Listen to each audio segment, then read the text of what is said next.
Start कर लेते हैं अगेन। मैथ्स में अब हम जैसे सम फाइंड किया था तो हमने फॉर्मूले में रेंज दी थी डाटे की।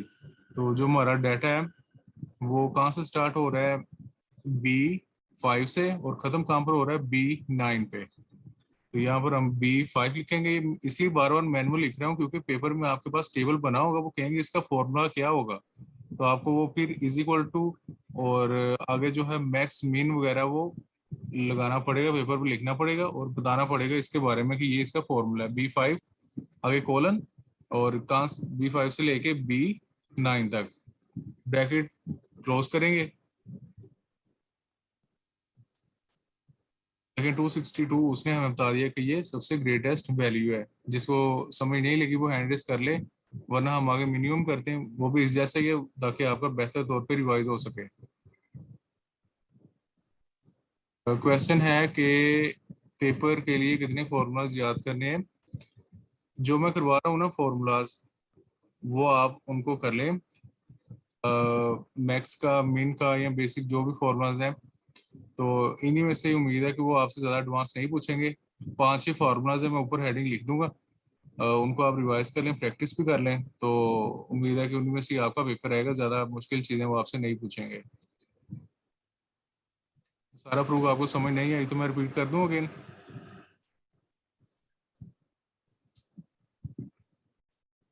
आ गई है समझ। ठीक, चले मिनिमम हम देखते हैं। मिनिमम में हमने इज इक्वल टू लगाना है, जो भी फॉर्मूला है ना उसको मैं आपको यहाँ पर जैसे मैक्सिमम है, मिनिमम है, सम भी अगेन फाइंड कर लेंगे। उसको मैं कलर थोड़ा सा कर देता हूँ चेंज उसका, ताकि आपको पता हो कि ये एक सेपरेट फॉर्मूला है। मिनिमम अब हम फाइंड कर रहे हैं, तो सिमिलरली कोई भी फॉर्मूला आपने स्टार्ट करना है, सबसे पहले क्या लगाना है ये मैं रैंडम स्टूडेंट से पूछूंगा, परवीन या शुमाइला अफजल, आप में से कोई बताए फॉर्मूला स्टार्ट करना है सबसे पहले क्या आएगा।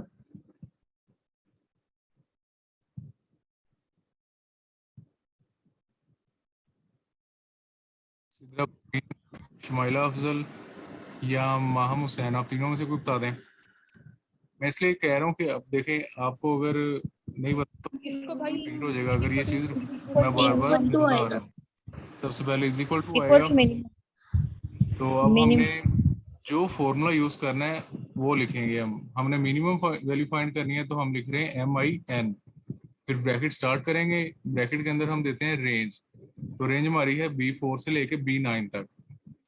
इसको सिलेक्ट करके भी दे सकते हैं, मैनुअल भी B4:B9 लिख सकते हैं। एंटर करेंगे, अब देखें इनमें से सबसे जो छोटा हमारे पास नंबर था वो आपका 23 था, तो उसने खुद ही फाइंड करके हमें यहाँ पर शो करवा दिया है। उसके बाद एवरेज होती है आपकी। ये फॉर्मूला भी पेपर पर्सपेक्टिव से इम्पोर्टेंट है। आपने क्या फाइंड करना है यहाँ पर, एवरेज। एवरेज क्या होती है, सारे नंबर्स को प्लस करना है और उनकी तादाद पे डिवाइड कर देना है। और इसको हम फाइंड कैसे करेंगे, अगेन इज इक्वल टू लगाएंगे। एवरेज के लिए पूरा हमें एवरेज ही लिखना पड़ेगा। ब्रैकेट अगेन स्टार्ट, हमारा वैल्यू 1 से वैल्यू 6 की सिलेक्ट की मैंने, B4 से B9 एंटर किया, तो वहां पर उसकी एवरेज फाइंड होगी। तो ये बेसिक इसके कुछ फार्मूलाज थे, और एक मैंने पहले आपको करवाया था काउंट का, जो कि बताएगा कि टोटल नंबर कितने हैं। ये भी सिमिलरली इज इक्वल टू से स्टार्ट हो रहा है, काउंट आपने लिखा, रेंज B4 से अगेन B9, आपकी डिफरेंट भी हो सकती है आपके डाटा के अकॉर्डिंग, उसने बता दिया ये 6 वैल्यूज हैं। तो मैक्स, मिनिमम, एवरेज और काउंट, ये 4 फार्मूलाज हैं। इनमें किसी को कोई कंफ्यूजन हो वो हैंड रेस करके पूछ ले, वरना हम थोड़े से एडवांस फार्मूला की तरफ आगे मूव करते हैं।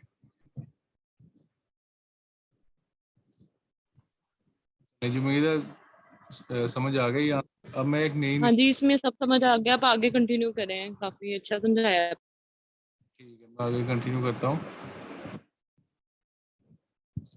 एक मैं नीचे प्लस के निशान पे क्लिक करके न्यू शीट बना रहा हूँ। इस शीट का पर्पस ये है कि हमने स्टूडेंट्स की जो परसेंटेज है वो फाइंड करनी है, और इवेलुएट करना है या डिटरमिन करना है कि वो पास हुए हैं या फेल हुए हैं। जी सर, अनम्यूट करके खुद को बात कर सकते हैं आप। यार थोड़ी स्पीड तेज कर ला यार। सब्जेक्ट ठीक है, ऑब्टेन टोटल परसेंटेज असल मैं स्पीड तेज करके मेरे लिए तो कोई बात ही नहीं है ये चीजें। मैं चाह रहा हूँ कि जो स्टूडेंट जिनको समझ नहीं आ रही उनको भी साथ लेके चलें। ਉਹ ਨਹੀਂ ਉਹ ਕਿਹੜਾ ਬੱਚੇ ਨੇ ਸਾਰੇ ਅੱਛੇ ਬੜੇ ਵੱਡੇ ਵੱਡੇ ਹੈਗੇ ਨੇ ਉਹ ਇੰਨਾ ਤੂੰ ਅਸਲੂ ਬੱਚਾ ਤਰ੍ਹਾਂ ਨਾ ਸਮਝਾ थोड़ी स्पीड तेज कर इंग्लिश, उर्दू, मैथ, साइंस और 10 मार्क्स हम यहाँ पर लिख लेते हैं 40, 60, 67, 35। टोटल हम इनमें से अगर 100 है तो वो हमें वैसे समझ आ जाएगी, तो इसलिए मैं 100 ही फिलहाल यहाँ पर रख रहा हूँ। ये मैंने ड्रैग किया है, एक ही नंबर को आप ड्रैग करेंगे तो वही नंबर हर एक पे लिखा जाएगा। 40, 60, 67, 35 हमने यहाँ पर इसकी फाइंड करनी है परसेंटेज। तो डेफिनेटली 100 में से जो नंबर होगा वो परसेंटेज वही होगी, पर हम टोटल या नंबर बाद में चेंज करके देखेंगे कि परसेंटेज उसके अकॉर्डिंग चेंज हो रही है या नहीं। परसेंटेज फार्मूले फाइंड करने का जो मेथड है वो ये है कि आपने obtained marks divide total marks multiply by 100 ये करना होता है। तो अगेन यहाँ पर आप फार्मूला लगा रहे हैं तो आपने सबसे पहले इज इक्वल टू लिखना है। ऑब्टेन्ड मार्क्स आपके 40 हैं, आपने 40 तो लिखना नहीं, फिर 40 पे आपने उसका एड्रेस लिखना है। तो 40 का एड्रेस यहाँ पर बन रहा है C4, इस पर क्लिक किया, देखें C4 खुद लिखा आ गया। ऑब्टेन्ड मार्क्स डिवाइड का यहाँ पर जो सिंबल है वो आपकी होती है forward slash, obtained marks over total marks, और आपने बाद में उसको मल्टीप्लाई करना है 100 के साथ। अब देखें डेफिनेटली उसकी जो परसेंटेज है वो यहाँ पर 40 ही शो होगी क्योंकि उसके मार्क्स 40। अब हम टोटल चेंज करके देखते हैं, अगर 100 में से नहीं यानी 80 में से 40 आए हैं तो उसके अकॉर्डिंग देखें 50% परसेंटेज बन रही है, जो कि बिल्कुल ठीक है कि यानी 80 में से 40 50% ही बनते हैं। अब क्वेश्चन ये है कि क्या हम इसी फॉर्मूले को नीचे बार बार लिखेंगे या हमारे पास कोई सब्स्टिट्यूशन है। एक बार मैं चाहूंगा कि कोई स्टूडेंट रिपीट कर दे कि अगर हमने उर्दू की परसेंटेज फाइंड करनी है तो उसका फॉर्मूला क्या होगा। अगर कोई बताना चाह रहे हैं खुद को अनम्यूट करके पार्टिसिपेट कर सकते हैं। ऑब्टेन मार्क्स जो है यहाँ पे वो बता देंगे हम लोग, उसको डिवाइड कर देंगे 100 से, आ जाएगा स्टेटस। 10 मार्क्स का यहाँ पर उर्दू का क्या रेफरेंस है? इसमें है हमारे पास C5। C5 of 10 marks divide हम कर रहे हैं किसके साथ? D5 के साथ। D5 के साथ, और मल्टीप्लाई का सिंबल एस्टेरिक्स को कहते हैं। यहाँ पे मल्टीप्लाई बाय 100 किया तो उसने 60 आगे शो करवा दिया। तो हम ये बात कर रहे थे कि क्या हम बार बार फॉर्मूला लिखेंगे या कोई आसान तरीका है। आसान तरीका ये है कि एक्सेल जो है ना वो इतना अंडरस्टैंड कर रहा था, इतना इंटेलिजेंट है कि अब एक बार आपने फॉर्मूला लगा दिया है ना, बार बार ना लिखो। जैसे यहाँ पर आपने 50 वाला लगा दिया है लेकिन आप ड्रैग कर लो इसको, वो खुद ही समझेगा कि हम लेफ्ट साइड पे पहले 40 और 80 के हिसाब से परसेंटेज फाइंड करनी है, उसके नीचे 60 और 100 यानी जो भी वैल्यूज है उसके अकॉर्डिंग ही वो परसेंटेज उनकी फाइंड करेगा। यहाँ पर मैं कॉर्नर से पकड़ के इसको ड्रैग कर रहा हूँ। अब देखें जो भी परसेंटेज आगे आप आएगी वो उसी वैल्यूज के रिलेटेड वो काउंट करके आपको शो करवा देगा। हम चेंज करके देखते हैं इसको। 60 मार्क्स आए हैं आपके, सपोज कर रहे हैं 60 में से, तो ये 100% बनते हैं। तो देखिए आगे 100 शो हो रहा है। बात आ गई ये है कि परसेंटेज फाइंड करने के बाद जो नेक्स्ट आपने फाइंड करना है वो है कि स्टूडेंट आपका पास हुआ है या फेल हुआ है। तो यहाँ पर कंडीशन है, कंडीशन ये है कि अगर उसके नंबर 50 या 50 से ज्यादा हैं तो स्टूडेंट आपका पास हो, अदरवाइज आपने उसको फेल शो करवाना है। तो अगर यहाँ पर आपने वर्ड यूज किया है, तो अगर की इंग्लिश है वो है इफ, तो आपने फॉर्मूला जब स्टार्ट करना है तो आपको पता होना चाहिए आपने इफ की कंडीशन यहाँ पर लगानी है। Is equal to formula start करने के लिए इफ आपने लिखा ब्रैकेट स्टार्ट। जो भी फॉर्मूला आप लगाते हैं ना उसके नीचे उसके पैरामीटर्स होते हैं कि कितनी आपने वैल्यूज पास करनी है। आपने जो अभी पहले यूज किया था उसमें जस्ट आप एक ही रेंज दे रहे थे सम में, यानी B5 से लेके B10 तक टोटल कर दो। इसमें आपने 3 वैल्यूज पास करनी है और इनको सेपरेट आपने कैसे करना है, कोमा लगा के। तो लॉजिकल टेस्ट ये है कि अगर आपका ये वाला नंबर यानी परसेंटेज लेफ्ट साइड वाली अगर ये ग्रेटर हो, तो मैं यहाँ पर मिस्टेक करूंगा, आपने बताना है कि क्या मिस्टेक मैंने की है। अगर E5 आपका ग्रेटर हो 50 से, तो जिसको मिस्टेक समझ आई जल्दी से खुद को अनम्यूट करके पार्टिसिपेट करें। यहाँ पे स्मॉल का साइन लगा दिए। E4 लगाया। हाँ जी, ये लेस देन का साइन है तो यहाँ पर हमने ग्रेटर देन लगाना। अगर E4 ग्रेटर हो 50 से, अब हमने देखे वैल्यू इफ ट्रू पे मूव करना है। लॉजिकल टेस्ट तो हमारा हो गया कि 50 से अगर नंबर ज्यादा हो, तो अगले पोर्शन पे मूव करने के लिए हम यहाँ पर इस पे कोमा लगाएंगे। अब देखें वैल्यू इफ ट्रू वाला पार्ट बोल्ड हो गया है। अगर 50 से ज्यादा है तो आपने यहाँ पर पास शो करवाना है। अब पास एक मैसेज है, एक कोटेशन ये में लिखा जाएगा। जो भी मैसेज आपने एक्सेल में लिखने हैं वो कोटेशंस के अंदर ही आप लिखेंगे, जिसको स्पीच मार्क्स भी बोलते हैं।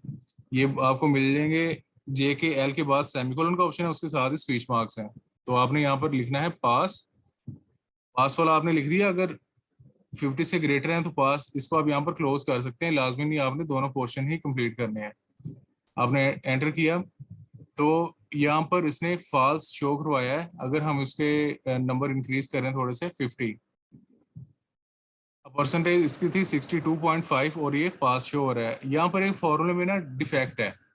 डिफेक्ट ये है कि अगर उसके 50% से ज्यादा नंबर नहीं होते तो वो फॉल्स शो करवा रहा है, जबकि उसे फेल शो करवाना चाहिए था अगर उसके नंबर उससे कम है। अगर हम यहाँ पर 30 लिख रहे हैं, परसेंटेज उसकी 37.5 है, वो फॉल्स शो करवा रहा है, पर हमें यहाँ पर चाहिए कि वो फेल शो करवाए। हम फॉर्मूला एडिट कर रहे हैं। देखें हमने वैल्यू ट्रू पे लिखा था पास, हमने फेल पे कुछ नहीं लिखा था कि अगर वैल्यू ये कंडीशन आपकी फॉल्स होती है तो आपने क्या करना है। आप देखें अब कोमा यहाँ पर लगा रहे हैं, नीचे वैल्यू इफ फॉल्स वाला यहाँ पर डार्क हो गया, यानी इसमें आप क्या लिखना चाह रहे हैं।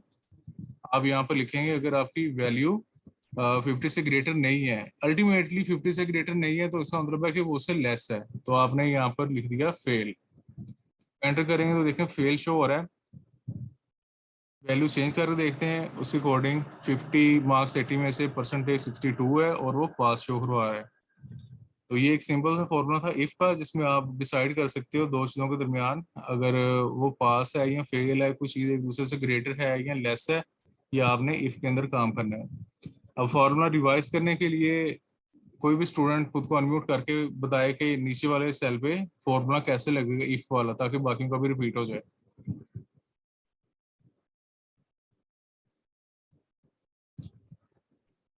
कोई भी स्टूडेंट खुद को अनम्यूट करके बता सकता है कि इफ का फॉर्मूला यहाँ पर कैसे लगेगा।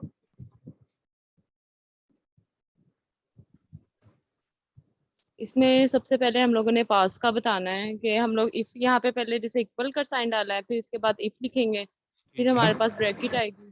ठीक है, उसके बाद ब्रैकेट में हम यहाँ पे E5 शो करेंगे हम। E5 आगे। हाँ जी, E5 ग्रेटर का वो साइन आएगा और ये यहाँ पे 50%। आयशा 50% पहले ऊपर शो हो रहा था पर वो बच्चा फेल लिखा आ रहा था, इसकी क्या वजह है? क्योंकि आप दोबारा पूछें। 50 ऊपर परसेंटेज पीछे हमने फॉर्मूला लगाया था, वहां पर 50% बच्चे की परसेंटेज थी पर वो आगे फेल शो हो रहा था उसका। ये क्या होता? दोबारा मैं आपको करके दिखाता हूँ। क्योंकि जैसे आपने 80, 50 से ग्रेटर की वो लगाई हुई थी ना लिमिट उस पे। हाँ जी, क्योंकि 40 हाँ जी। ऑब्टेन्ड है, 80 टोटल है, तो 50% ग्रेटर हमारी कंडीशन है। तो हाँ अगर जी। 50 वाला भी पास हो तो हम, हमारे पास दो ऑप्शन है। हम यहाँ पर लिख दें 49 से ग्रेटर। 49 से ग्रेटर से मुराद हाँ जी। वाला भी पास, उससे ग्रेटर वाले भी सारे पास। अब एंटर करेंगे, देखिए वो वहां पर पास शो हो रहा है। तो इज इक्वल टू इफ नीचे वाले पे एक बार दोबारा मैनुअल लगाते हैं।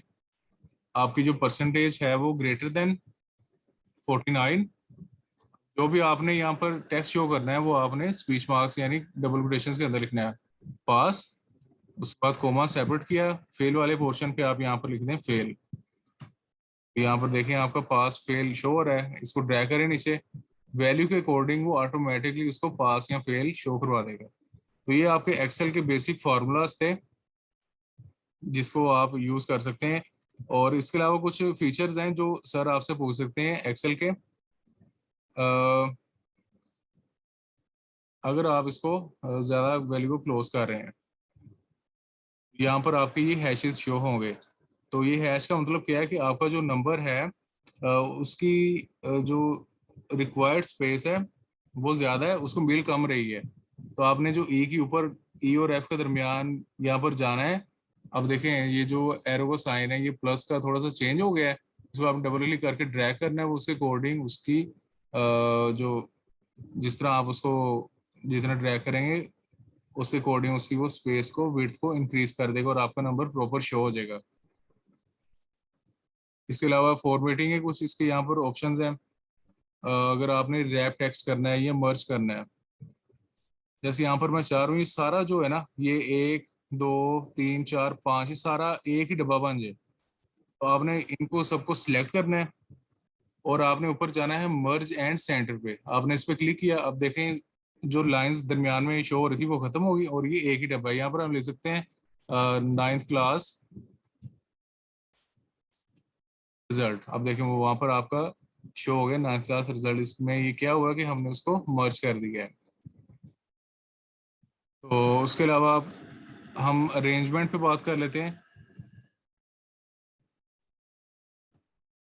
अभी मैंने यहाँ पर बताया है कि हमने डिफरेंट, अगर आपके पास सेल्स मौजूद हैं उनको इकट्ठा करना है। यानी मैं चाहता हूँ कि ये जो 1 2 3 4 5 ये सारे सेल्स हैं ये एक ही बॉक्स में कन्वर्ट हो जाएं और आप वहां पर अपना डाटा लिख सकें। यानी आपने इनको मर्ज करना है, इकट्ठा करना है। तो ऊपर आप जाएंगे अलाइनमेंट में मर्ज एंड सेंटर, वो देखें नीचे एग्जांपल में भी आपको बता रहा है। जब भैया आप इस आपने पे मर्ज से पहले क्या बताया है? मर्ज से पहले मैंने कुछ नहीं बताया, अभी इफ वाली कंडीशन बताई बस। ठीक है। तो मर्ज सेंटर आपको समझ आ गया। उसके बाद हम अरेंजमेंट पे बात करते हैं। अरेंजमेंट सिर्फ आपकी, अरेंजमेंट से मुराद है सॉर्टिंग। सॉर्टिंग आपसे पूछ सकते हैं कि सॉर्टिंग क्या होती है। सॉर्टिंग होती है कि आपने डाटा को किसी ऑर्डर में लेके आना है, असेंडिंग या डिसेंडिंग में। वो नंबर भी हो सकते हैं, आपके लेटर्स भी हो सकते हैं। जैसे मैं यहाँ पर डिफरेंट लेटर्स लिख देता हूँ।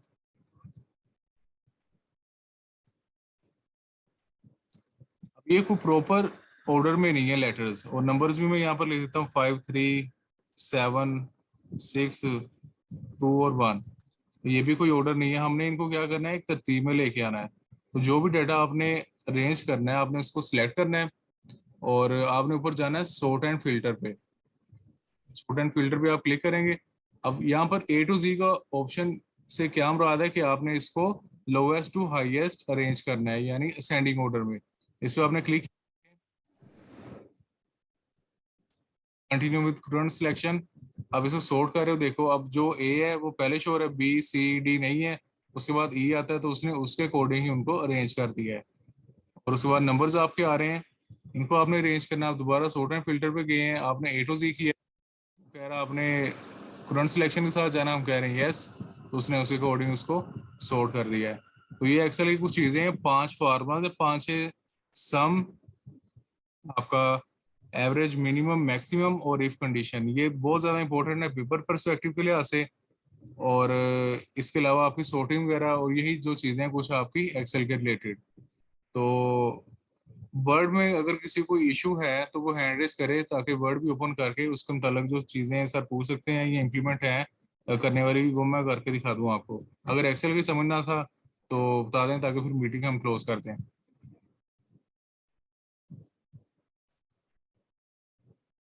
जो स्टूडेंट वर्ड का भी समझना चाह रहे हैं वो अनम्यूट करके बता दें, ताकि वर्ड ओपन करके वो भी एक्सप्लेन कर दूंगा।